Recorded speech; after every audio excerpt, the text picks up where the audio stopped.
E voltamos com o Em Questão de hoje, que debate a questão das drogas no Brasil. O grande desafio da sociedade brasileira.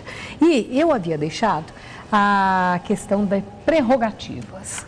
A lei brasileira oferece oportunidade de prerrogativas para o uso de determinadas drogas, inclusive alucinógenos, em certas religiões.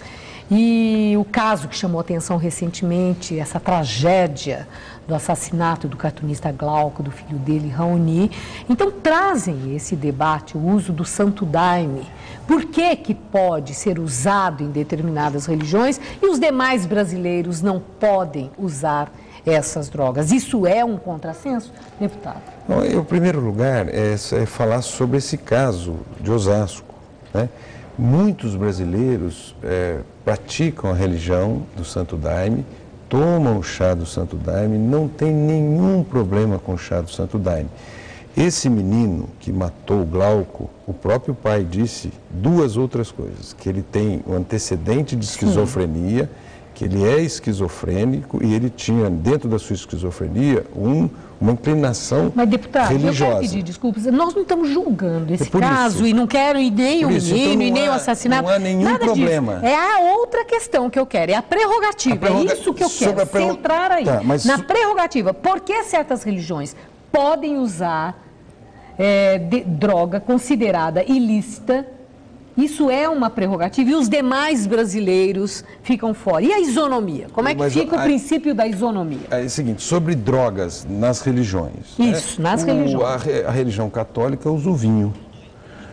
Você tem algumas religiões que usam álcool, né? E essa usa o Santo Daime. E nenhuma religião dá problema. Por isso que eu quero aqui... Sim, o vinho é o álcool e no Brasil o álcool é uma droga lícita.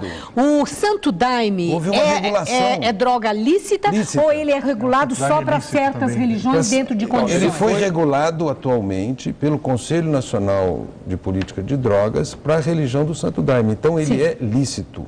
Para a religião, mas não para todos os brasileiros. O vinho não é regulado para todos os brasileiros. Quem quiser toma, o padre toma também.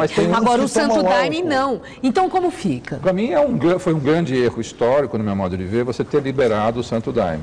E sem os devidos controles. Acho que esse é um exemplo típico do que poderia acontecer. Primeiro que eles estão dando o Santo Daime para crianças, o que eu acho é um crime que o Ministério Público devia ver. O Santo Daime é alucinógeno? É lógico que é alucinógeno, mais do que provado. Causa dano cerebral? Dano cerebral, né? Muda...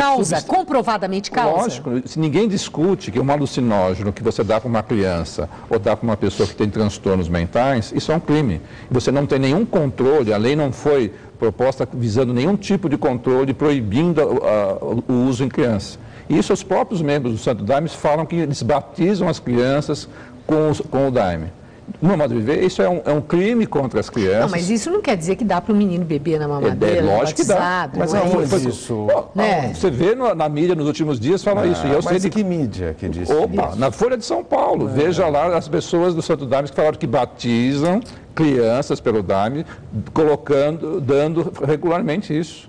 Né? E eles não fazem nenhum tipo de controle das pessoas que têm transtornos mentais. Mas, você até apregoam, e até esse rapaz falava, apregoam que o Daime teria efeitos curativos. Você dá uma substância alucinógena para um ex-dependente químico ou um dependente químico em recuperação, do meu ponto de vista, é um crime. Mas se dá para uma pessoa que não é ex-dependente, uma pessoa que é saudável, essa pessoa pode passar a ser dependente? Pode causar dano cerebral? Os alucinógenos não causam dependência. Os alucinógenos não causam dependência, eles causam profundas modificações na química cerebral.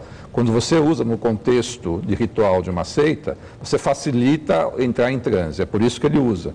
Mas quem garante que o uso mais disseminado do Daime não vai pegar pessoas vulneráveis? Por que acha que só foi esse? Quer dizer, a preocupação é pelo risco. É lógico que tem o risco. Você dá, quanto maior número de pessoas usam um alucinógeno... Mas não tem nada a ver o que aconteceu em Osasco. Não vamos centrar. Hoje está falando nós isso. Não estamos. É lógico que tem a ver. Nada tem. Nós não estamos centrando esse debate, essa discussão sobre o uso de substância alucinógena liberado para a religião ligando a tragédia que matou o cartunista Glauco e o filho dele. Não é isso.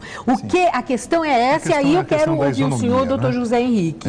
A questão é a contradição da lei. Que prerrogativa é essa para apenas um grupo e os demais brasileiros? E o princípio da isonomia? Estou querendo saber do ponto de vista da lei mesmo. Esse é um problema, Maria, que aliás foge da lei. Não é uma questão de lei, mas de política.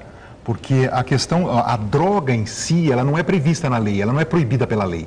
A lei proíbe o tráfico de drogas, de substâncias que causam dependência, inclusive. Né? E depois é o Ministério da Saúde, são outras políticas que vão regulamentar o que pode e o que não pode. O Santo Daime, inclusive, se ele não causa dependente, ele nem está no óbito das drogas. Né?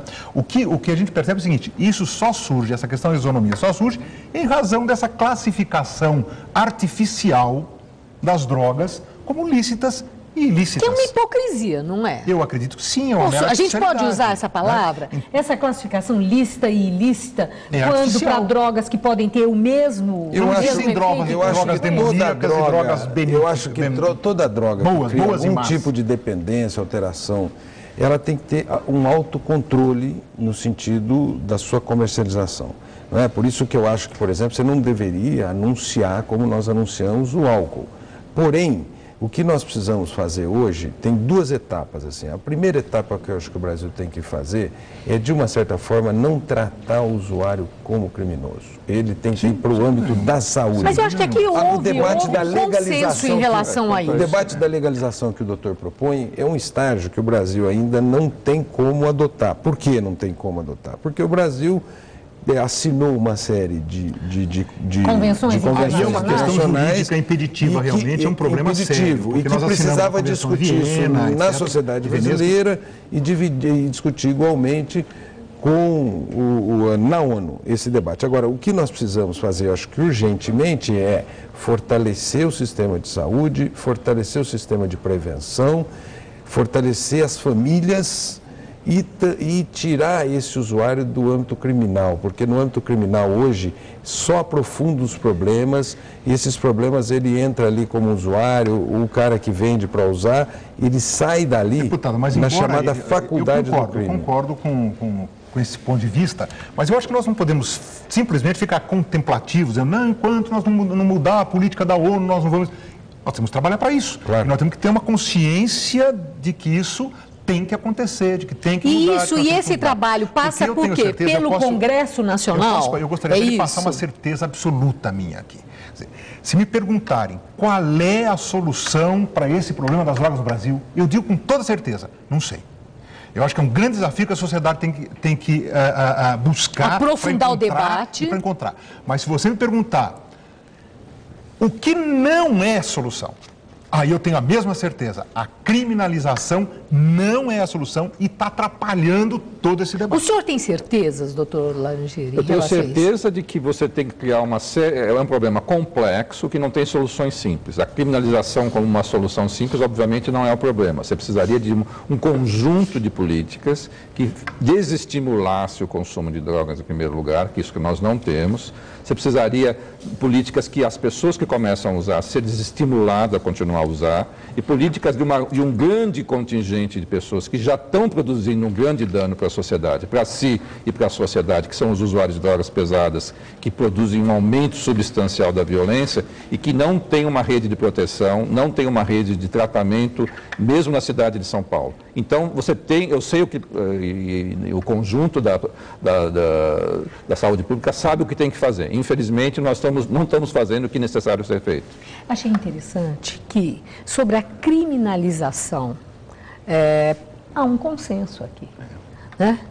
Há um consenso. As preocupações também não resolvem o problema. Há um consenso.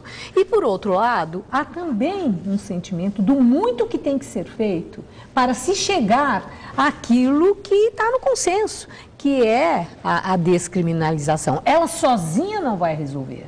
É preciso o fortalecimento que o senhor mencionou. É preciso que se desestimule e que se crie a rede de proteção. Mas enquanto nós tivermos a criminalização, todas as outras políticas públicas serão prejudicadas. Agora, Maria Elisa... Aqui termina em questão de hoje. Debatemos a eficiência da lei brasileira no combate ao tráfico e à violência relacionados ao comércio e consumo de drogas e na prevenção, controle e tratamento do usuário. Esse debate vai continuar no Jornal da Gazeta. Nossos convidados estarão no Jornal da Gazeta, onde prosseguiremos, aprofundaremos este questionamento, uma reflexão conjunta. Muito obrigada aos senhores, um agradecimento especial a você que nos acompanhou. Não perca Em Questão do próximo domingo, após o Mesa Redonda, e até amanhã no Jornal da Gazeta, às 7 da noite. Até lá.